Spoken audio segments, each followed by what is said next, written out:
चलिए देखते हैं प्रॉफिट एंड लॉस, एक नया चैप्टर नंबर 3। ठीक, सबसे पहले समझते हैं प्रॉफिट क्या है, लॉस क्या है। देखिए, जब हम किसी भी वस्तु को,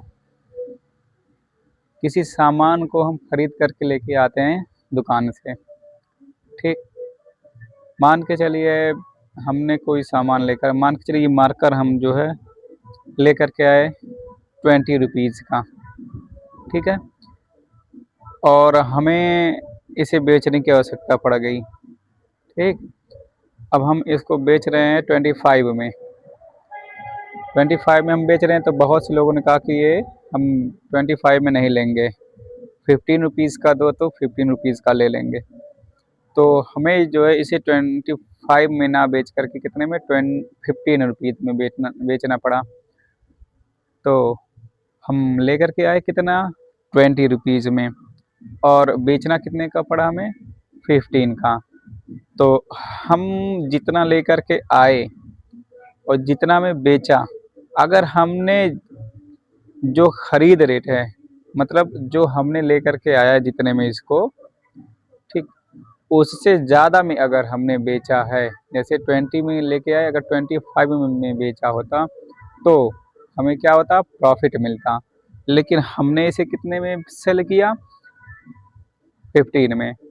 तो ये क्या हुआ हमारे लिए, लॉस। मीन्स हमने फिर 20 में लेकर के आया हमने इसको, और इसे सेल कितने का करना पड़ा हमें, 15 रुपीज़ में। इट मीन्स 20 माइनस 15 मीन्स कितने का हमें लॉस हुआ, 5 रुपीज़ का। ठीक, और वही अगर हम 25 का किए होते तो 25 माइनस 20 हम कर देते, मीन्स कितने का प्रॉफिट, 5 का प्रॉफिट। ठीक है, तो अगर हम जो खरीद मूल्य है, मतलब जो इसका एक्चुअल प्राइस हम लेकर के आए हैं, उससे कम में अगर बेचते हैं तो हमारे लिए क्या होता है, लॉस होता है। और अगर वही हम इसके रेट से ज़्यादा का बेचते हैं तो क्या होता है, प्रॉफिट होता है। ठीक, ये होता है प्रॉफिट एंड लॉस। अब एक बात यहाँ पे आती है कॉस्ट प्राइस और सेलिंग प्राइस की, ठीक है ना। जैसे हम इसको लेकर के आए थे कितने में, 20 में। तो 20 में हमने क्या किया, इसको खरीद करके हम लेकर के आए, ठीक है ना, बाई किया हमने। तो ये हमारा कौन सा प्राइस हो गया, कॉस्ट प्राइस, मतलब जो हम खरीद के लेकर के आ रहे हैं, ठीक, वो हमारा हो गया कॉस्ट प्राइस। अब इसे हमें बेचना है, तो हमने जितने में भी बेचा है इसको, चाहे प्रॉफिट हुआ चाहे लॉस हुआ, उससे नहीं मतलब है, हमने इसको बेचा जितने में, वो इसका क्या कहलाएगा, सेलिंग प्राइस। सेलिंग मतलब क्या होता है, सेल कर देना। सेल मीन्स क्या होता है, बेचना ही होता है। तो सेलिंग प्राइस हो गया, मीन्स जितने में इसको हमने खरीदा। एक है बाई करना, जिसको क्या बोलते हैं, कॉस्ट प्राइस, मीन्स किसका कॉस्ट क्या है, कि खरीद इसकी कितने की पड़ी है। और एक है सेलिंग प्राइस, मीन्स इसको हमने बेचा कितने में है, ठीक है ना। तो अब उसी के अकॉर्डिंग हम क्या करते हैं, प्रॉफिट और लॉस को फाइंड कर लेते हैं। जैसे अभी हमने बताया कि ये कितने का, 20 का, हमने बेचा कितने में, 15 में, तो हमारे लिए 5 रुपीज़ का लॉस हुआ। तो मीन्स हमने क्या किया, जैसे खरीद हमारे लिए हम 20 में लेकर के आए, 20 में लेकर के आए, तो ये हमारा क्या हो गया, कॉस्ट प्राइस हुआ। ठीक, हमने बेचा कितने में, 15 में, तो ये हमारा क्या हो गया, सेलिंग प्राइस हुआ। ठीक, सेलिंग प्राइस हो गया। अब जब सेलिंग प्राइस ये है कि देख रहे हैं ना, तो कॉस्ट प्राइस हमारे लिए कौन सा है, 20 रुपीज़ है मार्कर का, ठीक है। और हमने बेचा कितने में इसको, सेलिंग प्राइस इसका क्या है, कितना है, 15। तो हम क्या करेंगे, तो देखो 15, 5 रुपये का लॉस है। ये तो हमने ओवरली ले लिया ना, लेकिन हम देखो फाइंड कैसे कर लेते हैं। तो कॉस्ट प्राइस हमारे पास कितना है, 20, कितना का है, 5, 15। इट मीन्स कितने का, 5 रुपये। क्या हुआ हमारे पास, लॉस हुआ है। कितने, क्या हुआ है, लॉस हुआ। यही अगर हम 25 का लिए होते, कॉस्ट प्राइस कितना होता, 20 का होता, और सेलिंग प्राइस हमारा कितने का होता, एसपी हमारा कितने का होता, 25 का, तो क्या होता, तो हमें क्या मिलता, प्रॉफिट मिलता।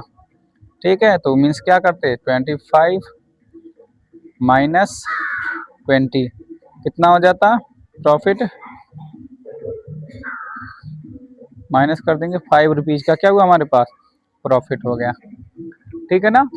तो ये इस तरीके से हम कॉस्ट प्राइस और सेलिंग प्राइस को फाइंड आउट करते हैं, और ये हमारा होता है कॉस्ट प्राइस और सेलिंग प्राइस। ठीक है ना।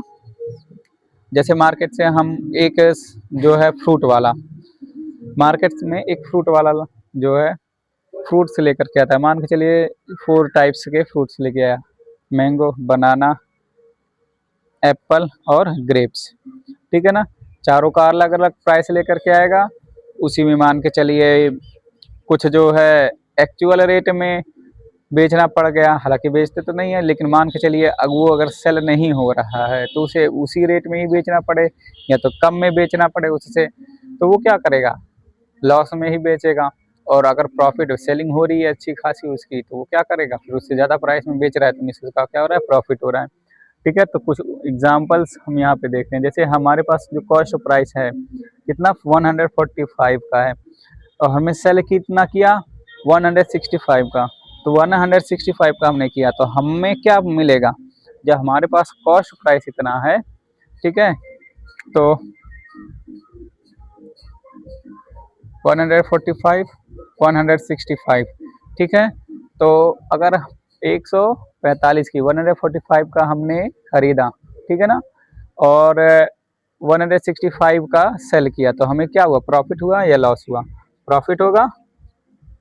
कितने का प्रॉफिट होगा, 165 माइनस 100 कितना हो जाएगा, 20 रुपीज़। ठीक है। 20 रुपीज़ का क्या हो रहा है हमारे पास, प्रॉफिट हो रहा है, क्योंकि जितना दाम है एक्चुअल उससे क्या कर रहे हैं, ज़्यादा का बेच रहे हैं ना। कितने का हो गया, 20 रुपीज़ का प्रॉफिट हुआ हमारे पास। नेक्स्ट 525 का प्राइस है, कॉस्ट प्राइस है, 540 का हमने क्या किया, सेल किया, तो प्रॉफिट हुआ या लॉस हुआ, तो इसमें भी क्या हो जाएगा, प्रॉफिट हो जाएगा। ठीक है। कितने का प्रॉफिट होगा,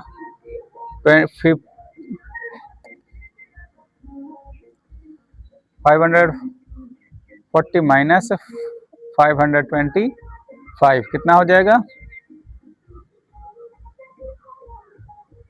15 का।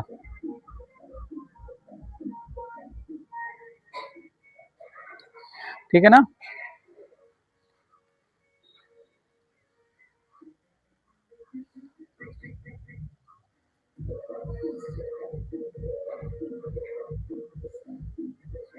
चलिए थर्ड देखते हैं, 330 330, तो इसमें प्रॉफिट है या लॉस है, ना ही प्रॉफिट है ना ही लॉस है, इक्वल पे चला ये। ठीक। तो इसमें तो कुछ भी नहीं है, मीन्स जितने में खरीदा उतने में ही बेचा है। ठीक है। अब 640 कॉस्ट प्राइस है, 635 का सेलिंग प्राइस है, तो ये प्रॉफिट हो या लॉस, लॉस हो जाएगा। ठीक है। कितने का होगा, कॉस्ट प्राइस है 640, लॉस है कितना 635। ठीक है। सब्ट्रैक्ट कर लेंगे, 640 माइनस 635 इक्वल टू 5, कितने रुपीज़ का, 5 रुपीज़ का क्या हो गया, लॉस हुआ। ठीक है। ये होता है सेलिंग प्राइस और ये होता है कॉस्ट प्राइस, बस यही इम्पोर्टेंट है इसमें। ठीक है। इतना अगर समझ गए तो सब इजी रहेगा, क्वेश्चन को सॉल्व करना इजी है।